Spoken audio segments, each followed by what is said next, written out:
Yang saya bawa pada hari ini ialah berubah untuk berbuah. Ya, kita seringkali mau berbuah, tetapi untuk berubah sangat susah, betul? Apalagi kalau saya secara pribadi, saya susah untuk berubah, untuk melupakan sambal belacan. Itu kesukaan, ya kesukaan. Walaupun saya batuk kah apakah, saya tetap juga makan cili. Sebab tak boleh masuk nasi kalau tidak cili. Itu saya punya kesukaan. Tapi karakter saya, kita masuk dalam karakter kita. Seperti saya, susah untuk merendahkan suara saya. Sebab kenapa? Saya dilahirkan memang suara yang kuat. Kalau di tempat kerja saya, mereka katakan, bagaimanakah kita untuk mengurangkan bising di tempat kerja? Mereka mengatakan, Lesta kena kurangkan suara, dia kata. Sebab Jess Mixon tahulah kami satu kerja, jauh lagi saya punya suara sudah dengar. Kalau saya cari seseorang, ya. Tapi itu, dan itu ialah kebiasaan. Itu ialah selalu yang sudah melekat di dalam pribadi kita. Bagaimana pula dengan kita punya kepribadian karakter kita? Ya,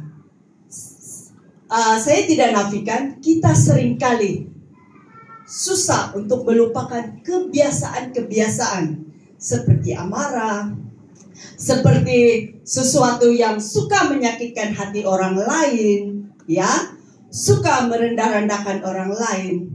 Mari kita belajar untuk menghasilkan firman Tuhan di dalam diri kita, yaitu 9 buah Roh Kudus. Ya, apa itu 9 buah Roh Kudus? Kasih, sukacita. Ya, teruskan.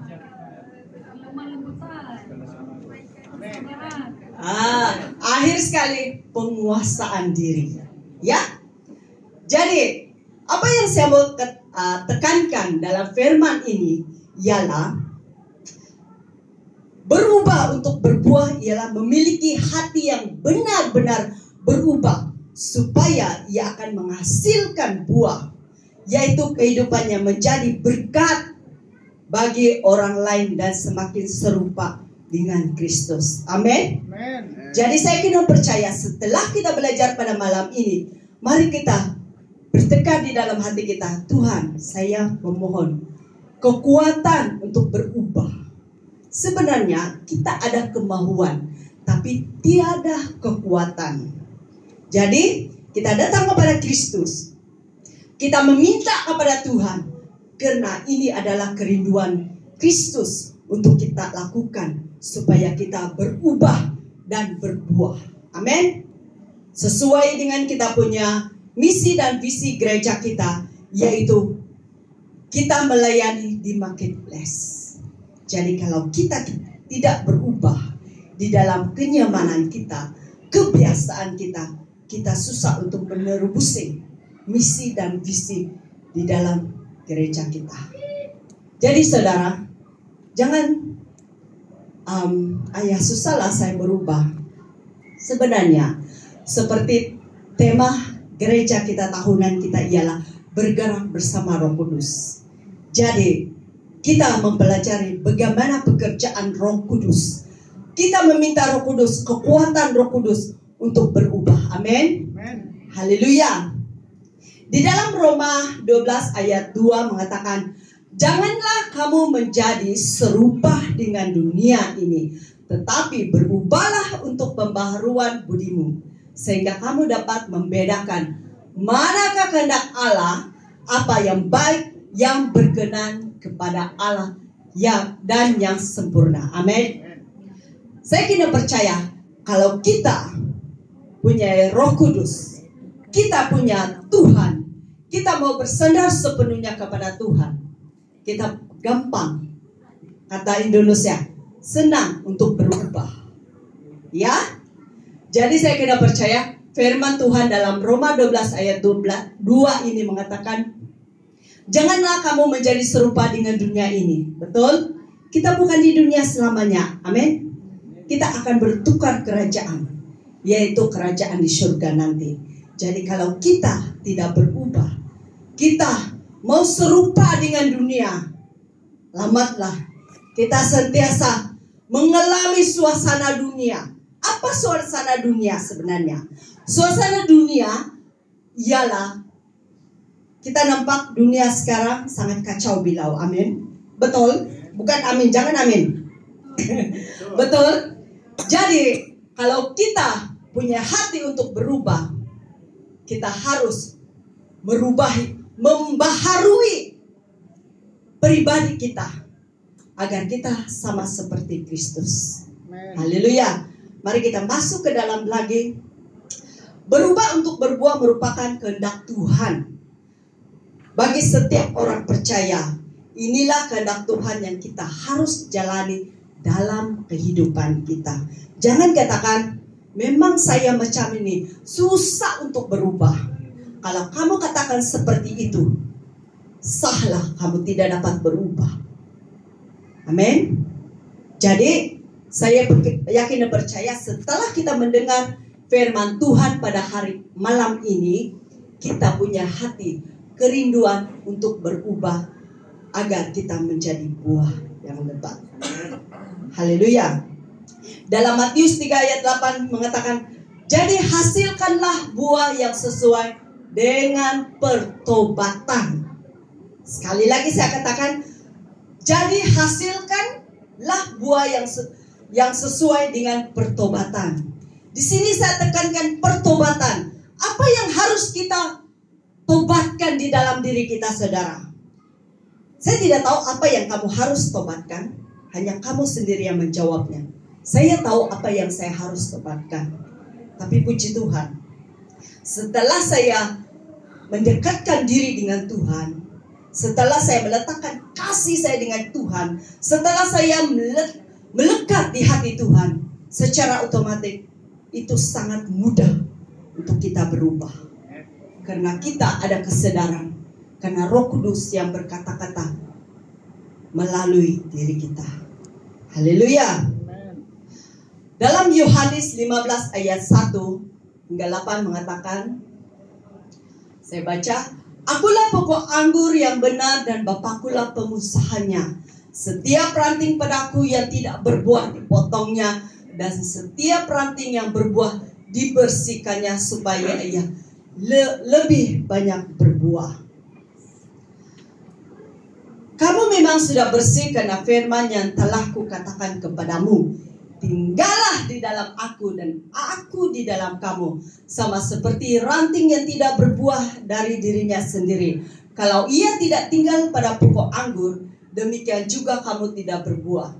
Jikalau kamu tidak tinggal di dalam aku. Ayat 5. Akulah pokok anggur dan kamulah ranting-rantingnya. Barang siapa tinggal di dalam aku dan aku di dalam dia, ia berbuah banyak, sebab di luar aku kamu tidak dapat berbuat apa-apa.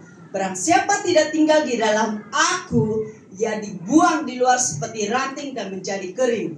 Kemudian dikumpulkan orang dan dicampakkan di dalam api lalu dibakar. Jikalau kamu tinggal di dalam aku dan firmanku tinggal di dalam kamu, mintalah apa saja yang kamu kehendaki dan kamu akan menerimanya. Dalam hal inilah Bapakku dipermuliakan, yaitu jika kamu berbuah banyak, dan dengan demikian kamu adalah murid-muridku. Mari kita berdoa. Tuhan, kami serahkan firman ini ke dalam tangan-Mu ya Bapa. Berbicaralah lewat hamba-Mu, dan biar firman ini Tuhan dapat mengubah hati kami, dapat meneguhkan hati kami, agar kami menjadi lebih baik di dalam Engkau Tuhan. Terima kasih Tuhan Yesus, berbicara Roh Kudus, dan biar Engkau yang bekerja dan berkarya di tempat ini. Terima kasih Tuhan, di dalam nama Yesus kami sudah berdoa dan mengucap syukur. Amin. Amin. Amin. Amin. Oke. Poin yang harus kita perhatikan ialah, mari kita masuk di dalam poin. 1, berani berubah untuk menjadi lebih baik. Ya, siapa berani? Katakan amin. Haleluya. Saya kira percaya kita berani untuk berubah, untuk menjadi lebih baik lagi. Karena dalam Roma 12 ayat 2, janganlah kamu menjadi serupa dengan dunia ini, tetapi berubahlah oleh pembaharuan budimu, sehingga kamu dapat membedakan manakah kehendak Allah, apa yang baik, yang berkenan kepada Allah, dan yang sempurna. Ini saya sempat singgungkan, Indonesia katakan tadi, dan saya bahaskan lagi mengikut firman. Poin pertama yang saya mau bahaskan, berani berubah. Saudara, bukan senang untuk kita berubah seperti yang saya katakan tadi, tetapi apa yang perlu kita lakukan ialah kita melekat, kita datang, kita terus menjadi ranting yang terus melekat di dalam pohonnya, seperti yang kita baca di dalam Yohanes 15 ayat 1 hingga 8 tadi, menceritakan kalau kita tidak tinggal di dalam Tuhan, kita akan menjadi kering. Apa yang kering? Iman rohani kita, saudara. Jadi kalau kita berani untuk menyatakan, Tuhan, saya mau melekat kepadamu, saya mau hidup intim bersamamu, itu akan terjadi sekiranya itu adalah kerinduanmu. Jadi saudara, mari kita sama-sama katakan pada diri kita, katakan, Tuhan, saya mau berubah. Tuhan, saya mau jadi lebih baik lagi ya Bapa, agar saya menjadi alat kerajaan surga. Katakan seperti itu kepada Tuhan. Bagi Tuhan tidak ada yang mustahil, saudara. Amin. Dan yang poin yang kedua, pilihlah pergaulan yang dapat menuntunmu ke arah kebaikan. Ini firman Tuhan di dalam 1 Korintus 15 ayat 33 mengatakan, janganlah kamu sesat. Pergaulan yang buruk merusakkan kebiasaan yang baik. Saudara, saya kira percaya kita di dalam Tuhan, kita akan melihat mana yang baik dan mana yang buruk. Kalau kita tidak mengetahui semua itu, hidup kita di dalam Tuhan akan semakin lama semakin hilang. Jadi apa yang kita harus perhatikan di dalam poin ini ialah kita harus memilih, sama ada kawan, sama ada rakan-rakan yang matang di dalam Tuhan. Itu harus kita perhatikan, saudara, agar kita dibawa untuk dekat kepada Tuhan, bukan kita dibawa untuk jauh kepada Tuhan. Tadi saya terbaca di dalam Facebook mengatakan, kalau boyfriend atau girlfriend kamu membawa jauh dari Tuhan, jangan tinggalkan Tuhan, tapi tinggalkan dia. Kenapa, saudara? Karena kalau tiada Tuhan di dalam sesebuah perhubungan, itu saya boleh katakan sia-sia. Kalau tiada Tuhan di dalam sesebuah keluarga, itu adalah sia-sia. Jadi perhatikan saudara dan saudara yang dikasihi Tuhan. Mari kita belajar untuk memilih mana yang baik. Memilih apa yang Tuhan mau di dalam kehidupan kita. Saya ingat waktu kami menghadapi masalah di mana kami kehilangan anak kami, Jojoy. Kalau tiada Tuhan di dalam keluarga kami, mungkin saya sudah lama bunuh diri atau depresi, tekanan jiwa. Tetapi puji Tuhan, keluarga kami sangat berpegang teguh kepada Tuhan. Dan saya pernah juga mengatakan, waktu saya keguguran yang kedua kali, saya katakan, kenapa saya melayani Tuhan? Kenapa kita aktif di dalam Tuhan, tetapi ini terjadi? Mesti kita berpikiran seperti itu kan. Tapi saudara, kita berbalik kepada kehendak Tuhan. Siapa kita untuk mempersalahkan Tuhan? Kalau kamu katakan, pergaulan saya oke lah, saya mau Roh Kudus ikut saya untuk memenangkan tempat ini. Kalau kamu tidak kuat, itu bukan mudah. Kamu akan terheret. Kamu akan terikut kepada benda-benda yang negatif. Jadi, saya mendorong kepada kita semua agar kita melekat dekat dengan Tuhan, agar kita dapat membedakan mana yang buruk dan mana yang baik. Amin. Jadi, saya kena percaya setelah kita mempelajari beberapa poin ini, kita akan melihat bahwa berubah pasti boleh di dalam diri kita. Amin. Haleluya. Mari kita terus masuk di dalam poin ketiga. Ya, tidak lama, 5 poin saja. Mempengaruhi dan bukan dipengaruhi. Ya. Siapa di sini senang dipengaruhi? Kalau orang cakap, kau tahu kah sianu macam ini macam ini? Oh iya kah? Wah, apa cerita sebenarnya? Ya, ini lebih kepada perempuan lah. Ya. Tidak, saya tidak mau amin ini, sebab saya mau perbetulkan. Haleluya. Mari kita sama-sama belajar untuk kita mempengaruhi mereka dan bukan kita dipengaruhi. Amin. Ya, amin. Karena di dalam Matius 5 ayat 16 mengatakan, demikianlah hendaknya terangmu bercahaya di depan orang, supaya mereka melihat perbuatanmu yang baik dan memuliakan Bapamu yang di surga. Amin. Amin. Jadi kita yang sudah ada terang di dalam diri kita, mari kita pakai terang itu untuk memenangkan tempat-tempat di mana kegelapan yang ada, agar kita bersaksi, agar kita menyatakan kebaikan Tuhan dimanapun kita diletakkan. Tapi apa yang penting saudara, kita harus ada punya Roh Kudus, ada punya kekuatan supaya kita tidak dipengaruhi. Amin. Contohnya, seseorang itu datang kepada satu tempat, sudah dipesani dan dia sudah tahu tempat itu akan memudaratkan dia. Dan dia pergi juga.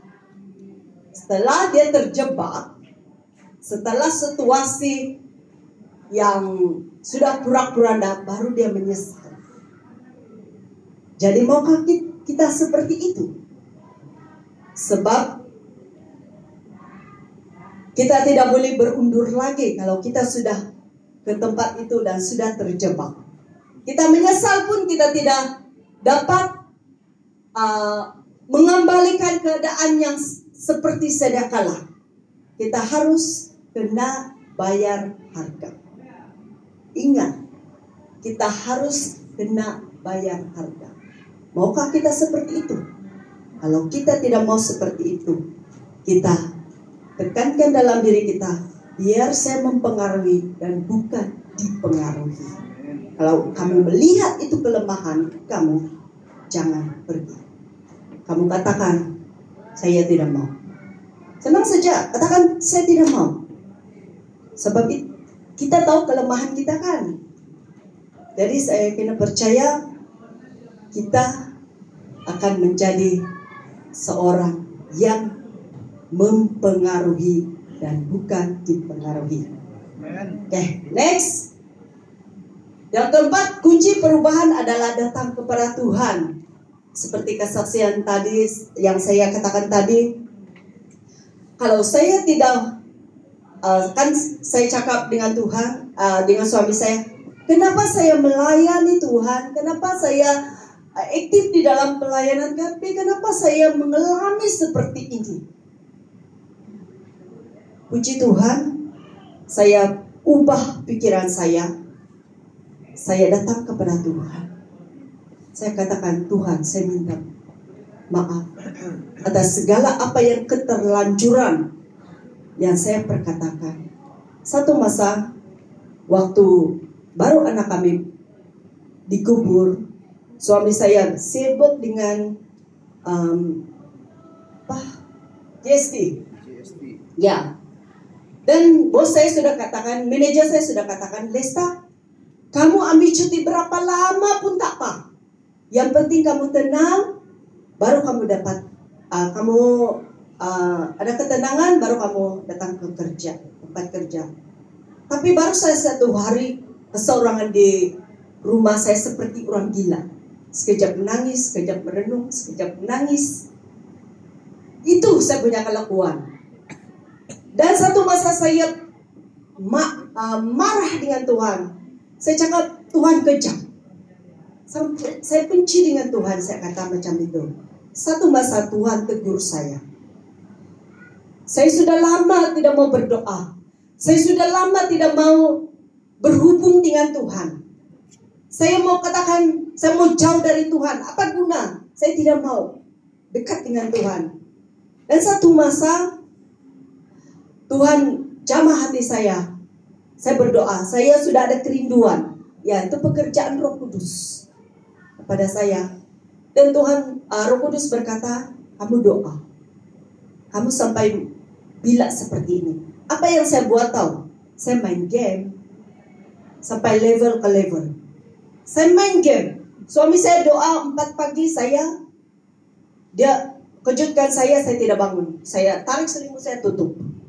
Dan siang, saya bangun saja, saya tidak doa, saya terus main game. Untuk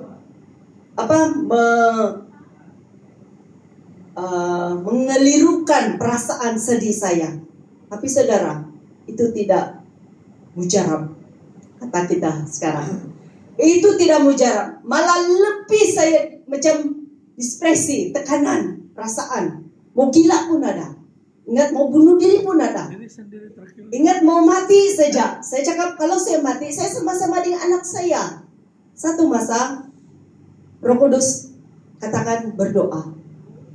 Saya duduk, saya katakan, apalah kamu cakap?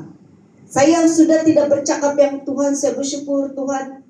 Tapi saya bahasa diri saya, duniawi. Saya katakan, Tuhan apalah kamu tegur dengan saya? Roh Kudus katakan, kamu nampak di atas mereka ada Alkitab. Saya buka mata, saya tengok, betul ada Alkitab. Saya pergi ambil, saya tutup mata lagi. Apalah Tuhan mau suruh saya baca? Dekat mana? Firman mana? Macam itulah saya punya hati. Lepas itu dia bagi saya firman Tuhan yang mengatakan, hai Samuel, kalau kamu jauh dari saya, kamu akan bukan di dalam Tuhan, kamu hidup. Kamu bukan di dalam Tuhan kalau kamu itu pengertian saya. Kalau kamu mati sekarang, kamu bukan di surga, tetapi di neraka. Dan dia katakan, Lesta, kau baca dan tukar nama Samuel itu Lesta. Saya tukar nama saya, di situ saya nangis. Nangis, dan saya minta maaf dengan Tuhan. Dan puji Tuhan, lewat saya datang kepada Tuhan. Lewat perubahan yang saya mau berubah, saya mau tinggalkan game saya mau tinggalkan kedegilan saya, tidak mau berdoa, tidak mau berhubung dengan Tuhan. Saya ditegur dengan cara itu. Dan puji Tuhan, saya tidak mati waktu itu. Kalau saya mati waktu itu, saya bukan bersama-sama dengan anak saya, tetapi saya berada di neraka. Jadi saudara, kunci perubahan adalah datang kepada Tuhan, maka kita akan diubahkan. Amin. Haleluya. Yang terakhir, yang kelima, mau menjadi pengikut Kristus. Dalam Yohanes 15 ayat 88 mengatakan, 15 ayat 88. Oh, sorry. Saya terdouble. Ya, betul 8. Sorry. Dalam hal ini, beda 88 sama adalah Mazmur punya. Yohanes 15 ayat 8 mengatakan, dalam hal inilah Bapakku dipermuliakan, yaitu jika kamu berbuah banyak, dan dengan demikian kamu adalah murid-muridku. Amin. Dan kita masuk di dalam Yohanes 21. Ada Caca? Next punya Yohanes 21 ayat 18 dan 19 mengatakan, Aku berkata kepadamu sesungguhnya ketika engkau masih muda, engkau mengikat pinggamu sendiri dan engkau berjalan kemana saja kau kehendaki. Tetapi jika engkau sudah menjadi tua, engkau akan mengulurkan tanganmu dan orang lain akan mengikat engkau dan membawa engkau ke tempat yang tidak kau kehendaki. Dan hal ini dikatakannya untuk menyatakan bagaimana Petrus akan mati dan memuliakan Allah. Sesudah mengatakan demikian, ia berkata kepada Petrus, ikutlah aku. Saudara, pelajaran yang kita dalam poin 5 ini yaitu mau menjadi pengikut Kristus Yesus sangat bukan mudah, bukan susah juga. Tapi saudara, satu hal yang kita harus katakan yaitu perubahan harus kita lakukan di dalam diri kita agar kita menjadi murid Yesus. Di dalam Yohanes 21 ayat 18 dan 19 ini,